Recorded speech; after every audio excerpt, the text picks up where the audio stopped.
Olá, estamos de volta com o Zona de Desenvolvimento e dando continuidade ao nosso tema, que é sobre uma empresa que oferece soluções tecnológicas para os seus clientes, não só aqui em Curitiba, como também no Amazonas. Eu vou conversar agora com o Jefferson Miranda, que é gerente de desenvolvimento de negócios dessa instituição. Olá, Jefferson. O Jefferson tem um papel importante nessa empresa privada, de pesquisa, inovação e desenvolvimento, que é a prospecção de clientes, a captura de clientes que tem algum tipo de demanda e precisa de soluções para essa demanda. Jefferson, como é que acontece aí essa tua participação principal nessa instituição? Eu já estou há algum tempo no CIT, cerca de 11 anos, e basicamente o meu papel é justamente trazer novas oportunidades, novos projetos para a organização, né? Quando nós falamos de desenvolvimento de negócios para os CITs, eu estou encabeçando as duas regiões, né? O CITs Curitiba e o CITs Manaus, né? Destacando um pouco o Amazonas e a cidade de Manaus, eu me lembro que a minha primeira ida a Manaus para ver projetos para os CITs foi no ano de 2007. E efetivamente a gente começou a nossa operação em 2008 em projetos com a Nokia, né? E nesses 5 anos, com muito trabalho, com muito esforço de todos na organização, né, o CITES teve um relevante crescimento na região de Manaus. Então, só para fazer essa inserção básica, né, de como que iniciou o nosso processo, né, e como eu já falei, né, a minha atividade hoje, ela resume-se em realmente conseguir novos projetos, novas atividades, é um trabalho de relacionamento que eu faço com as empresas, né? E o grande objetivo é fazer com que o CITES cresça na região Amazônia, cresça aqui também em Curitiba, e que a gente também possa ajudar a fomentar a região e a construir coisas novas para a região amazônica, né? Essa é uma das nossas missões, essa é a nossa principal missão e o nosso principal papel lá também. Agora, Jefferson, nesse relacionamento que você faz com os clientes, qual é a principal demanda aí que você observa por parte deles? O que eles mais pedem da empresa?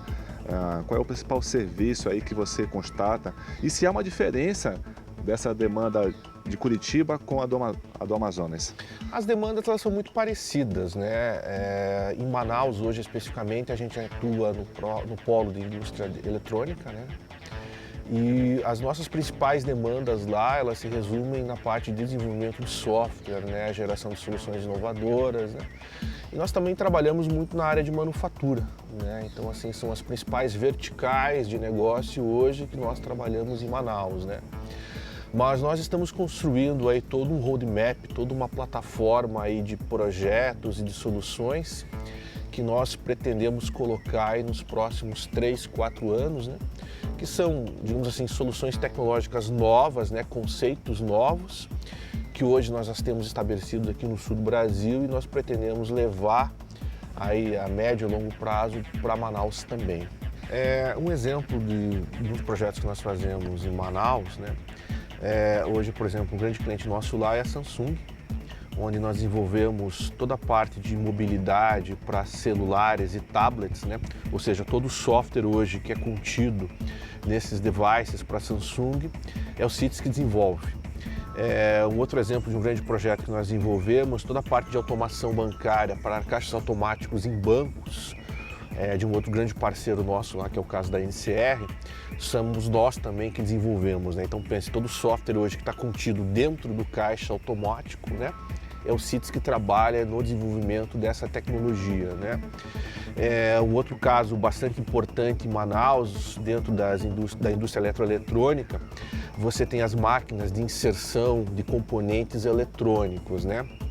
Nós temos um software e uma plataforma que faz todo o gerenciamento e o controle destes equipamentos, né? Inclusive foi esse o primeiro projeto que nós implantamos com a Nokia lá em 2008. Então, assim, esses são alguns exemplos de algumas soluções que nós temos hoje individualmente aí, rodando em cada cliente.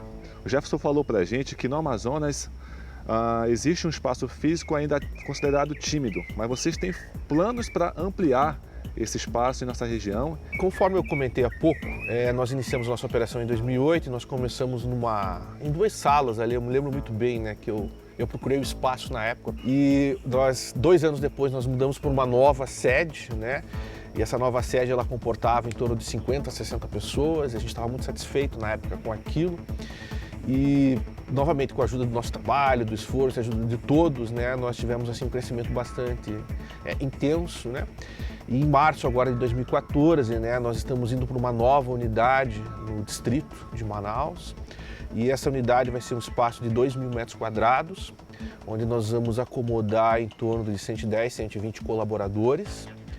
E realmente a gente vai estar com uma nova estrutura, uma nova plataforma de trabalho, enfim, toda uma estrutura que pode agregar, né, e fazer com que o CITES venha a crescer mais aí nos próximos anos, né? Além também de estar mais próximo dos clientes, né? Das indústrias, né, e diretamente dos clientes, né? E com base nesse crescimento e com esse nosso planejamento aí de longo prazo, né, a gente vai necessitar muito de mão de obra, né? E realmente nós estamos convidando a todos aí a procurar o CITES, né? Logo mais vocês vão ter o endereço e mais informações, né, para que possam compor o nosso quadro e nos ajudar aí no desenvolvimento desses projetos. O Felipe Soria é gerente da área de pesquisa e desenvolvimento.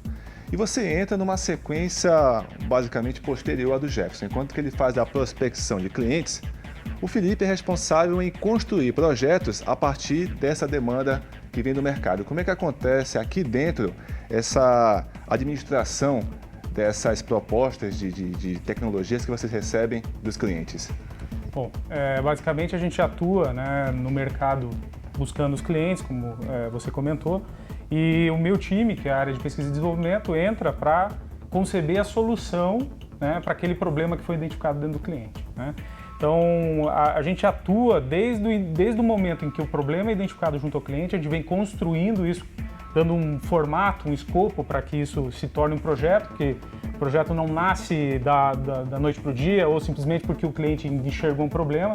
Você tem que construir a solução, projetar a solução para daí sim implementá-lo, né? Quando muitas vezes ainda durante a implementação você ainda precisa fazer novas projeções, análises, estabelecer algumas premissas, porque nem sempre você tem a resposta imediata. Então por isso que a gente está falando de pesquisa e desenvolvimento, né?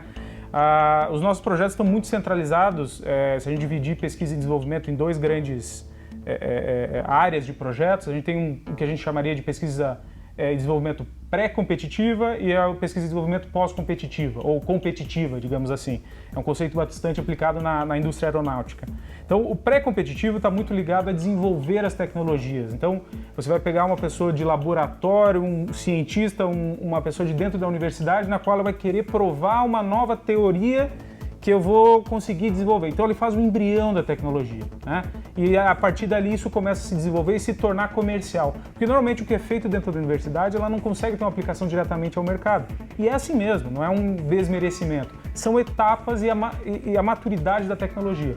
Então a gente entra usando bem ou conhecendo bem essas tecnologias que já estão em um certo nível de maturidade, a gente ajuda os nossos clientes que têm problemas, sejam em produtos, sejam na linha de produção, como a gente atua bastante também nessa área de manufatura digital, sistemas para manufatura.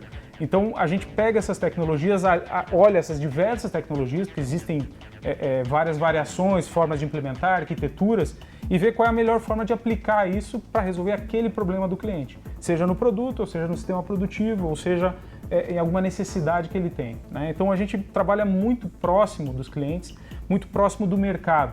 Normalmente as empresas têm um núcleo bastante concentrado, inteligente para isso, né? E a gente entra junto desse núcleo e também desenvolve a parte construtiva disso, né? Você precisa de pessoas para executar, a gente precisa de pessoas para desenvolverem isso, né?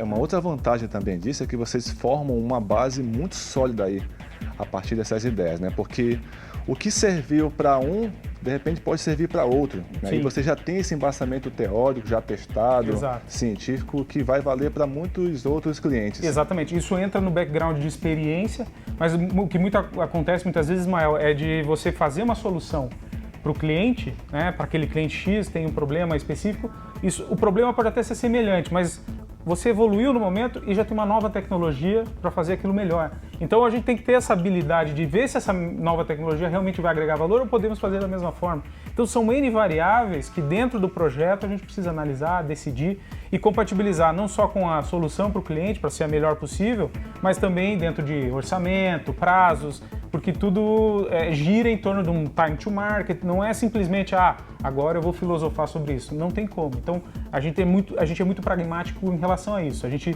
estabelece metas bem definidas com os clientes justamente para poder cumpri-las, né? Para conseguir ir atrás e o cliente lá para frente conseguir obter o retorno sobre esse investimento que ele está fazendo.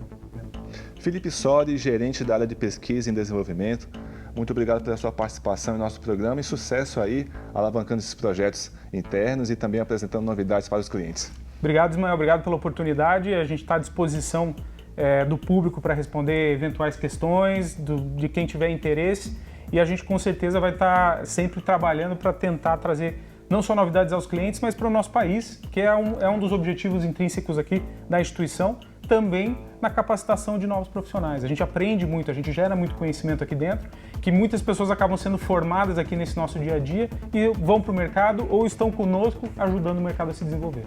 Okay. No próximo bloco, saiba o que são manufatura digital e computação em nuvem. Duas tecnologias desenvolvidas pelo CITES.